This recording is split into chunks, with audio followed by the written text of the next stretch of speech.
Answer देना बड़ा आसान हो जाता अगर तुमको वाकई पता ही न होता, या तुमने ये जो वर्ड है गॉड ये पहले कभी सुनी ना रखा होगा। तो अगर बिल्कुल क्लीन स्लेट के साथ ये सवाल पूछे कि what is the meaning of God, तो इसका आंसर देना बिल्कुल भी मुश्किल नहीं है, एकदम आसान है। पर तुमने कर लिया ना, में भी लोग बैठे हैं, कोई भी ऐसा नहीं है ना जिसने गॉड वर्ड पहले सुनी नहीं रखा। हम सबके मन गॉड शब्द की इमेजेस से, कहानियों से ओवरलोडेड है। तो इसलिए गॉड क्या है ये कहना तो दूर की बात है, पहले तो ये कहना जरूरी है कि गॉड क्या नहीं है। समझे ना, एक कमरे में बहुत सारी गंदगी भरी हो और वहां तुम्हें कुछ और रखना है, तो तुम्हें पहले क्या करना पड़ेगा? पहले साफ करना पड़ेगा। ये करोगे, दरवाजा खोलोगे और पहले जो मटेरियल रखना है अंदर ले आओगे। गॉड को लेकर के हमने बहुत सारी तो छवियां बना रखी है ना, इतनी कहानियां सुनती रहती है। क्या कहानियां है गॉड को लेकर के, बताओ? और मंदिरों में रहता है, बुक्स में, होली बुक्स, और बड़ा पावरफुल है। और स्वर्ग घर, जो पापी होते हैं उनको नरक में दंड देता है, बढ़िया लोग होते हैं उनको स्वर्ग में मिठाइयाँ बढ़ती हैं। और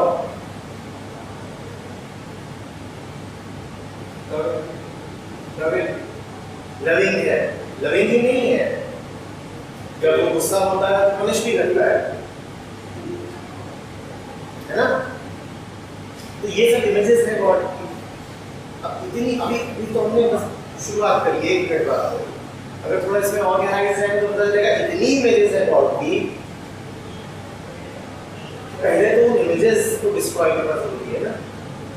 वो सारी इमेजेस हमारी कंडीशन ही है। किसी ने कुछ कह दिया, छोटा सा बच्चा होता है, उसके मन में बात बैठ गई, उसके मन में बात बैठ गई। भगवान जी को नमस्ते करो, तुमने भी किया होगा, इतने से हो, तुम्हें क्या पता क्या भगवान जी नमस्ते कर रहे हो भगवान जी को, अब उसके मन में तो बात बैठ गई ना।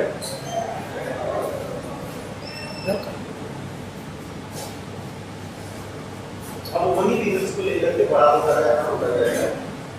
अगर हिंदू बने पैदा हुआ है, जब भी मंदिर के सामने से निकलेगा तो ये जरूर करेगा। क्यों? अब गॉड वर्ड सामने आते ही ये आता पक्का है, बिल्कुल पक्का है। अगर ये पर्सन एक एक्सपेरिमेंट करो, यहाँ जितने लोग बैठे हैं हिंदू पर्सन, मैं अभी यहाँ पर भागवत गीता की कॉपी पटक दो और मैं कहूँ तुमसे इसे पाँव रखो, तुम्हारी बड़ी दिक्कत हो जाएगी ना। कि पढ़े लिखे हो, जानते हो कि पेपर क्या है, पेपर है पेपर, और पाँव माने पाँव, पाँव भी मॉलिक्यूल्स है और पेपर भी मॉलिक्यूल्स है। जो इलेक्ट्रॉन प्रोटॉन न्यूट्रॉन यहाँ घूम रहे हैं वही इसमें भी घूम रहे हैं। और अगर मॉडर्न फिजिक्स पढ़िए तो ये भी पता है कि ये इलेक्ट्रॉन प्रोटॉन न्यूट्रॉन भी आखिरी चीज नहीं है, असली चीज नहीं है। लेकिन बड़ा मुश्किल हो जाएगा उसमें पावर। और रख दिया धोखे से तो क्या करोगे? अगर धोखे से कभी गीता में पावर रख दिया तो क्या करोगे? इतना लोड है गॉड का बात पे। मैं ये नहीं कह रहा हूँ गीता में पावर रखना चाहिए, ये बिल्कुल भी नहीं कह रहा हूँ कि ये सब चालू कर दो, घर जा करके कोई पावर रख के बैठे हुए हैं। पर इस बात को समझो कि मन पे लोड कितना है इन चीजों का, जबरदस्त तरीके से है कि नहीं है? आजकल ये तो चालू हो गया है, पिछले कुछ समय से बंद था, पिछले 2-3 सालों में टीवी में खूब सीरियल्स आ रहे हैं गॉड को लेकर, मिथोलॉजिकल सीरियल्स। अभी जो बच्चे इनको देख रहे हैं उनका क्या हो रहा होगा? आ रहे हैं हाँ? नहीं, शिव पार्वती सुपरमैन की तरह पोस्टर लगा रहेगा, जो बच्चे ये सब देख रहे हैं, मुझे नहीं लग रहा कि वो बड़े होकर भी इससे फ्री हो नहीं पाएंगे। बोलो, हो पाएंगे फ्री?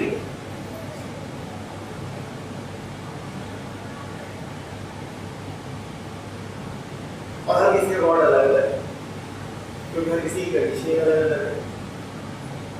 अब एक मुस्लिम बच्चा है, उसका गॉड बिल्कुल ही अलग है, उसके गॉड का कोई रूप रंग ही नहीं हो सकता, कोई फॉर्म नहीं हो सकती, वो कहीं रहता नहीं है, तो उसी की इमेज नहीं बना सकते।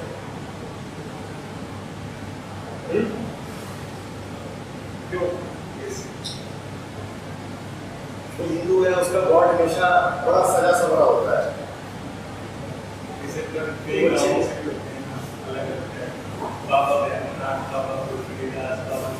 इतने आदमी उतनी वेरिएशंस, इतने लोग उतनी कल्पनाएं।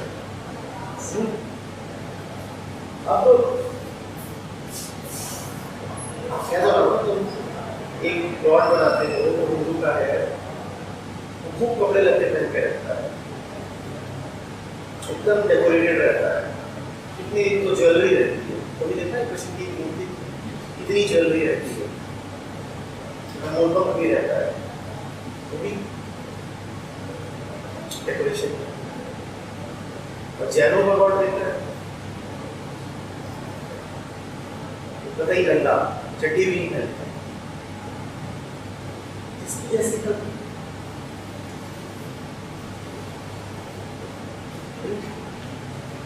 तो गॉड जैसा कुछ है भी।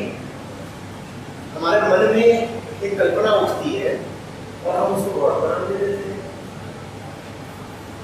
हमारे मन में एक कल्पना उठती है, जैसे कोई एक पहरेदार हमारे सर पे बैठा हुआ, और जब भी होता है हम क्या बोलते हैं, ये बोलते हैं वो ऊपर वाला। भाई ऊपर वाला ही क्यों, नीचे वाले में क्यों, और दाएं वाला क्यों नहीं, और बाएं वाला क्यों?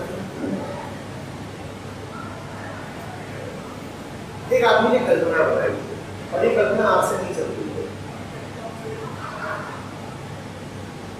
कहाँ से आता है गॉड, उसको ध्यान से समझते। और आज भी वहीं से आता है जहाँ से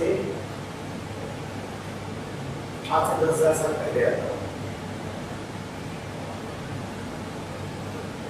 आदमी ने देखा बिजली कर जबरदस्त तरीके से, आदमी ने देखा कि एक्लिप्स हुआ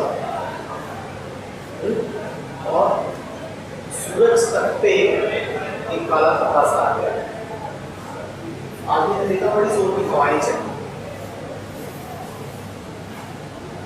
और आदमी अभी बिल्कुल एंशिएंट है, आधे मानव है, उसे कुछ नहीं पता कि ये सब कहाँ से हो रहा है, क्यों हो रहा है, क्या चक्कर है।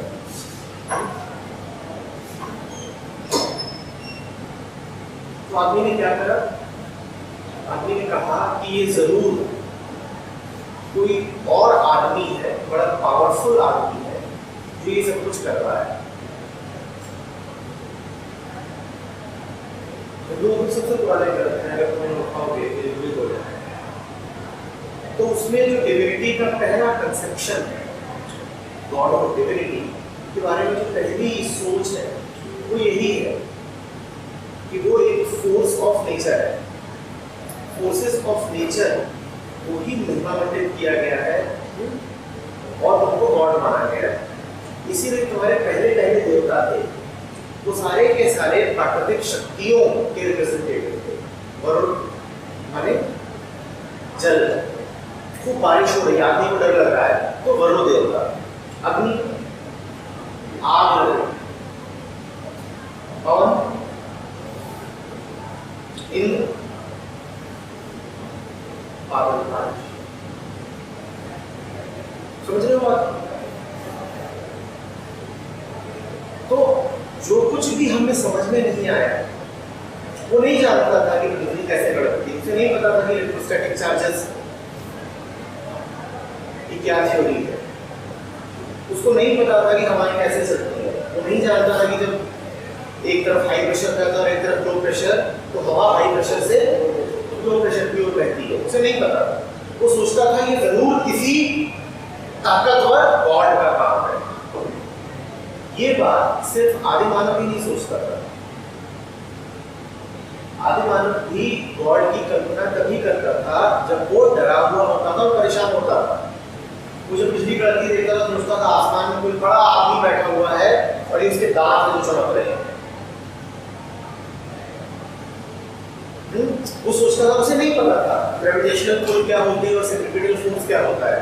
वो नहीं जानता था कि प्लैनेट्स अपने फिक्स्ड इलिप्टिकल ऑर्बिट्स में ही चलते हैं।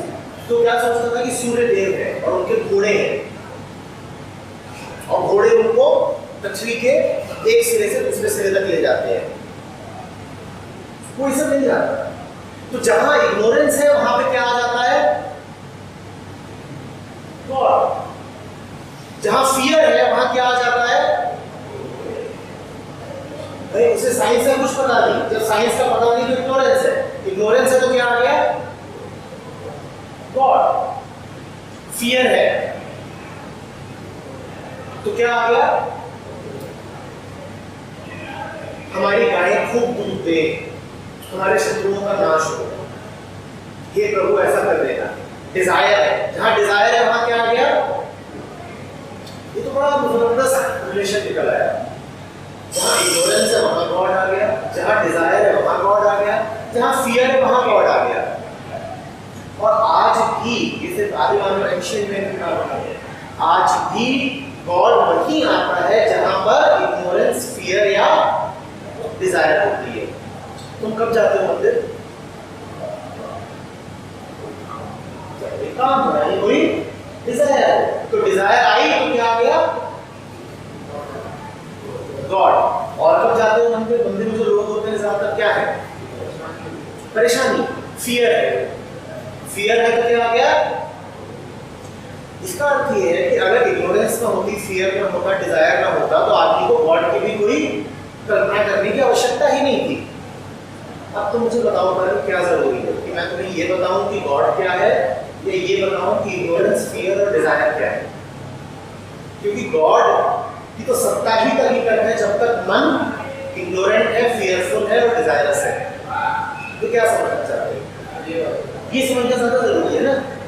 अगर इग्नोरेंस को समझ लिया, अगर फियर को समझ लिया, अगर डिजायर को समझ लिया तो तुम्हें गॉड की कहां कोई आवश्यकता है?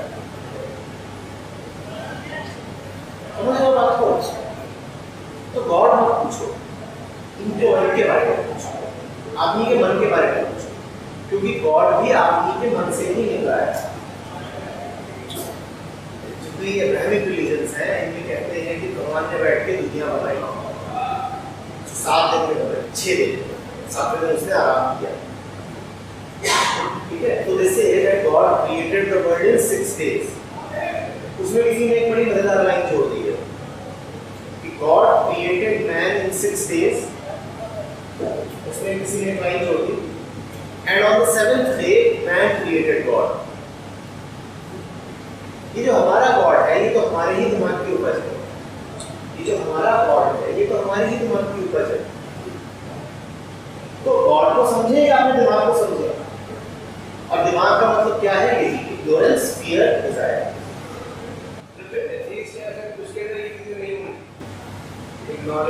बेटा जो एथीस्ट होता है वो तो बड़ी ही अजीब जगह पे खड़ा हुआ है। एथीस्ट किसको रिफ्यूट कर रहा है? एथीस्ट क्या रिफ्यूट कर रहा है? एथीस्ट होता है कहता गॉड नहीं।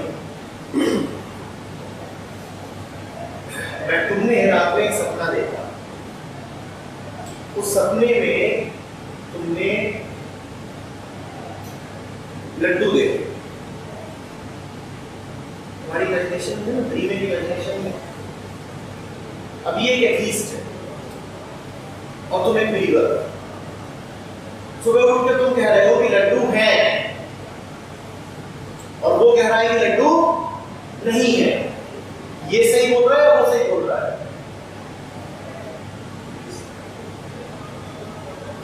ये कह रहा है कि लड्डू होते हैं और वो कह रहा है लड्डू जैसी कोई चीज नहीं होती है। ये सही कह रहा है, वो सही कह रहा है। दोनों में से कोई भी सही नहीं कह रहा है, क्योंकि दोनों एक इमेजिनरी चीज के पीछे लड़ रहे हैं। ये कह रहा है गॉड है, वो कह रहा है गॉड नहीं है।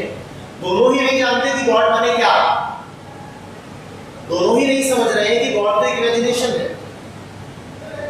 तो अथीस्ट और बिलीवर दोनों बराबर ही है, दोनों में कोई अंतर नहीं है। क्योंकि अथीस्ट भी ये तो जान ही नहीं रहा ना, अथीस्ट जब बोलता है गॉड डज नॉट एग्जिस्ट, तो उससे पूछो व्हाट डज नॉट एग्जिस्ट। मैं किसी चीज को कहूं कि डजंट एग्जिस्ट, उससे पहले मुझे पता तो होना चाहिए ना मैं किसकी बात कर रहा हूं। ये कह रहा है गॉड एग्जिस्ट, वो कह रहा है God does not exist. God क्या है ये दोनों को ही नहीं पता, तो दोनों में से ज्यादा सही कौन बोल रहा है? कोई भी नहीं। तो अथीस्ट हो या बिलीवर हो, दोनों एक ही लेवल पर है, उनमें कोई अंतर नहीं है, क्योंकि दोनों ही जानते ही नहीं है किस बारे में बात कर रहे हैं। दोनों ही जानते ही नहीं है कि किस बारे में बात कर रहे हैं। ऐसे लगा लो उसने सपने में मर्डर कर दिया, वो सुबह उठ के कह रहा है कि मैंने मर्डर किया, और वो कह रहा है मैंने नहीं किया। अब वो अपने सपने की बात कर रहा है जिसका उसको पता भी नहीं है। ये कह रहा है मैंने मर्डर किया, ये झूठ बोल रहा है क्योंकि वो एक सपना बस था, और वो कह रहा है मर्डर नहीं किया, तो वो भी बेट की बात कर रहा है क्योंकि उसको पता ही नहीं है कि किस मर्डर की बात कर रहा है। वो किस गॉड के बारे में कह रहा है गॉड डज नॉट एग्जिस्ट, क्या उसको पता है? जब अथीस्ट बोलता है गॉड डज नॉट एग्जिस्ट, तो उससे पूछना चाहिए God does not exist, God माने क्या? गॉड माने क्या? ये ऐसी ही बात है जैसे वो अशिक्षित आदमी है जिसे कुछ नहीं पता साइंस का, और वो बोले इलेक्ट्रॉन डज नॉट एग्जिस्ट। उसे बोलने का हक भी है इलेक्ट्रॉन डज नॉट एग्जिस्ट। अगर तुम्हारे सामने कोई आए बिल्कुल बिना पढ़ा लिखा आदमी जिसको साइंस का कुछ नहीं पता और बोले इलेक्ट्रॉन डज नॉट एग्जिस्ट, तो तुम उससे क्या बोलोगे? क्या बोलोगे? उससे बोलोगे इलेक्ट्रॉन माने क्या? तो किस चीज की सत्ता से इनकार कर रहा है? तुझे पता भी है। वो बोल रहा है गॉड डज नॉट एग्जिस्ट। अरे गॉड माने